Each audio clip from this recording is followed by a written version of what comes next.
Hi and welcome. At the time I'm recording this, BikeGremlin YouTube channels have over 9,000 subscribers each, and I think it is a good time to make a video like this, both for you who have subscribed relatively recently and for you who've been following my work for years or since the beginning.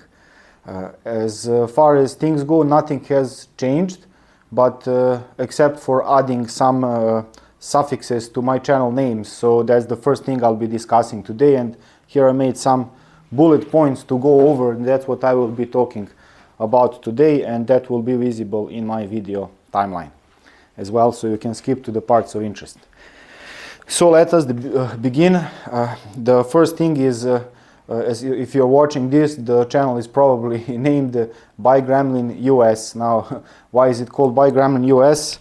I'll talk about myself at the end, and the basic is that there was some confusion. I make content both in my native, which is Serbo-Croatian, and in English, and some people don't understand English, and I enjoy also making stuff and talking and writing in my native, so I make videos in that language, but also I enjoy making videos in English because it lets me practice my spoken English, because that gets very rusty if you don't practice. Even if I do write and read and listen a lot in English, but talking is a separate skill that also needs practice. So that's one thing. Another thing is that it lets me communicate with people all around the world, and if someone who does not speak my native has a question or a problem, I can put a link, give them a link to my article or a video that explains that.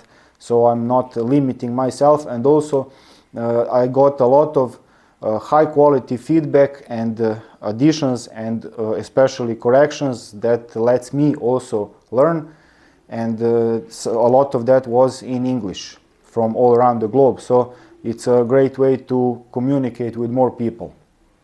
And there was some confusion. I make my native language uses English words and generally foreign words for some technical stuff that are not translated because they did not exist in our language. They were just taken as they are phonetically. So they are pronounced almost in the same way, and people would get confused when they Google for some things. They see my video, they click on it, oh, it's in English, or they see video in English and in my native. And to prevent any sort of confusion and things like that, and to make Googling and looking for information easier, because if you have all the information but you cannot find it, it's as if you don't have it. So I decided to name the channel in my native BikeGremlin RS. RS is the official acronym for the Republic of Serbia, but I like to joke that it means, this stands for Relja Selja, which in my native, which when translated is Relja the Plonker or something like that. And I also made the channel version in English, BikeGremlin US. My initial idea and the logical thing to do was to name it BikeGremlin EN, but that was very tongue-breaking for me to pronounce, especially in my native, which would be BikeGremlin AN. This somehow rolls better over the tongue, and I got that brilliant idea by the fact that most viewers of the YouTube channel in English are from the United States, so it sort of made sense. And but I am not from the United States, so the content is in English international, and I'm explaining this to avoid any sort of confusion.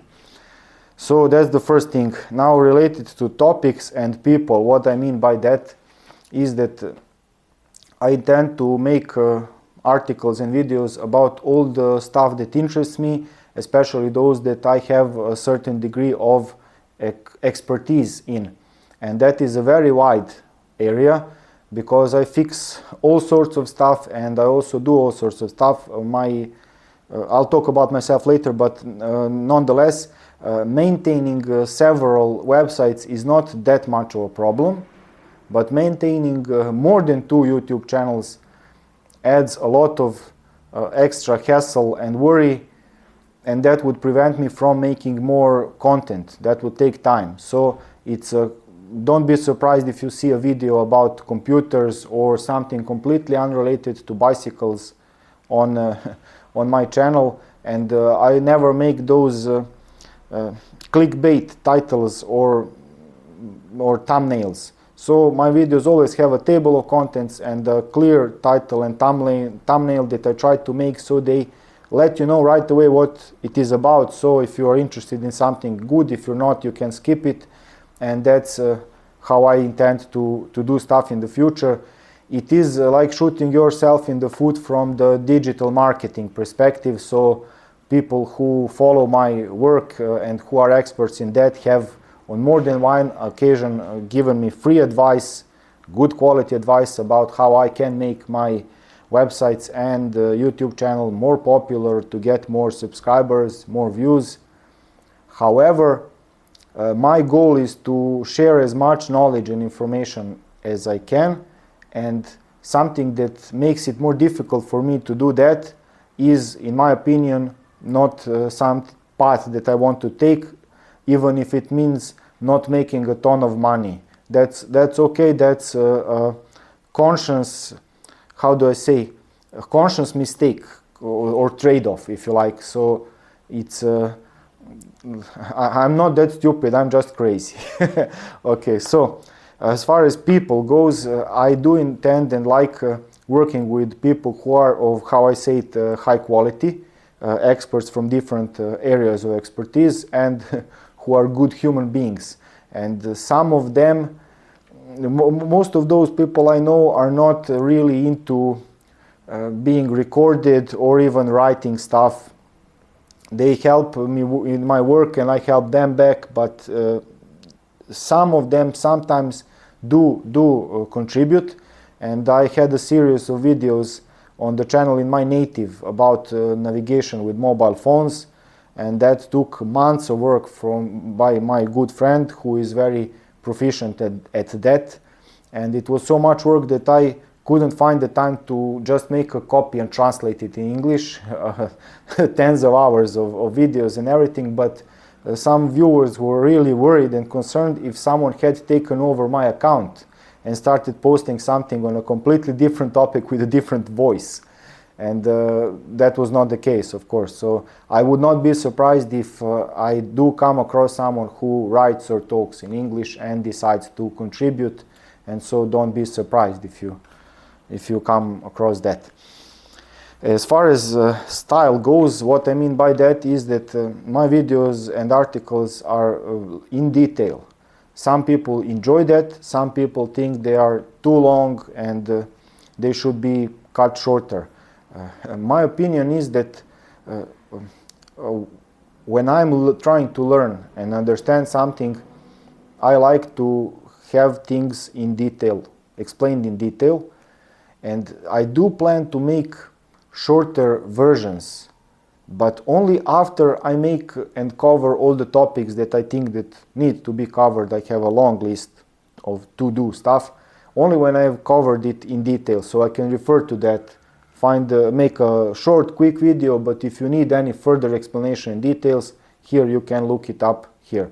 That's without that, I don't like making videos where everything goes super fast, super great, but when you try to do that and when you try to learn from that video, it ends up being completely useless. For myself, if it sounds like bragging, I am relatively quite intelligent and a fast learner, but I don't like that too condensed, too fast content that does not give me all the details that I need. And so I refrain from making that, even though, again, from a digital marketing perspective, it's not very popular, and 10-second TikTok videos are where it's at today with most people, and that's okay. It's just not my cup of tea. Now, sponsors and promos. I made a video similar to this one a few years back, and I mentioned that already also. I accept jobs that I would do even if they were free, or if I had a ton of money that I would pay in order to get to do. And similar goes to sponsorship and product promotions. My main how the condition is that if I'm making a product review, I want to be able to discuss and mention all the downsides that I've noted and noticed, along with all the pros. That, in my opinion, makes my articles and videos useful to me. If I want to refresh my memory for something I tried a few years back, I can look at my video, read an article, say, oh yes, that's the catch, that's what I should pay attention to, and so on. Also, some things are an advantage for some people in some uses and disadvantage in other cases. So it's important when you're making a decision to have all that in mind. Also, I think it's a good feedback for any sellers or manufacturers to get feedback from use of their products in order to improve them, because if we are not improving stuff, we are making it worse. So that's my logic, that's my reasoning, and most companies, most advertisers don't want to pay money or even give away products in order to have them criticized. Maybe in some cases, if it's something super popular that billions of people will see, then there's no bad advertising. But I'm not aiming my channel to be super mainstream, super popular, and that's not what I'm striving for. And the bottom line is that I am convinced that it's only a matter of time before I do get some products and sponsors. I think that's inevitable. But when I accept that, it will be because I got an offer that was in line with my philosophy and how I think product reviews should be done, and testing, and any advertising I make must be for something that I truly believe is good and that I would truly recommend to myself to go and buy, and to friends and relatives and so on.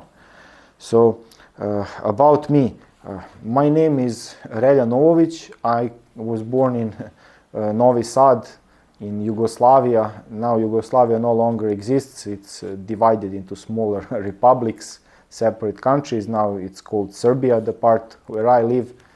And my native is Serbo-Croatian, or Serbian, or Croatian, or Bosnian, or Montenegrin. After the breakup of my country, I changed 4 countries without changing my city or home address, and now I am an instant polyglot because I speak 5 languages because every country has pronounced their languages separate. But anyway, my field of expertise are computer related.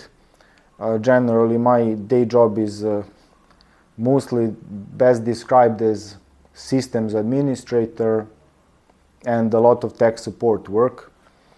And I would do all sorts of stuff with computers, and also I've been fixing and wrenching stuff all my life for as long as I remember, and both mechanics and electronics is something that I like and enjoy, and usually manage to get stuff fixed, and almost always not have any extra spare parts after reassembling stuff. So not always, but most of the time. And apart from that, I also enjoy, of course, cycling, motorcycling, and hiking, football.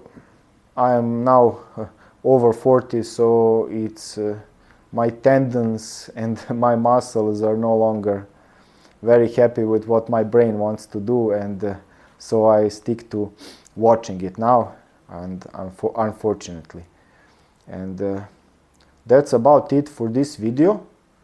And I think it's a good idea to make a video like this and to tell a bit about the whole concept and what I plan to do. It will also serve me in the future as a sort of a guide, so that I can look back, and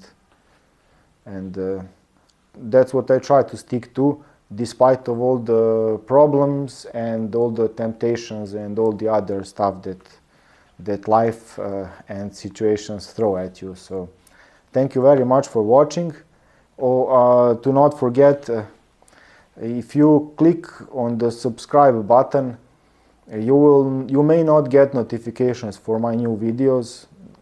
YouTube's algorithm is designed to promote entertaining stuff that a lot of people click on when they see. So there is a small, like a bell option, and if you click on that and select the option all or all notifications, then you will get notified when I upload the new video. And also on my website there is a page that has a list of all the videos that I've published so far, and it's sorted by topics. YouTube makes it very impractical to create like a table of contents and to structure your videos. It lets me make playlists, but that does not work very well in practice, at least for me when I'm using it. So the best way, in my opinion, is what I did. So I made a page, bike.bikegremlin.com/YouTube, and there you have list of all the videos so that you can see what you're interested in and watch it. Also, YouTube's search option when you are searching for videos on my channel is not as good as Google's general search, so at least in my experience. So I've made a sort of a hack, and I have informed Google that they need to fix that, and I'm sure they've taken that very seriously. So in about 10 years time we may see some changes on that. That's it for now. Thank you very much for watching, if you sat through this whole video, and I'll see you in some other video where I'm actually doing something. Cheers, stay cool.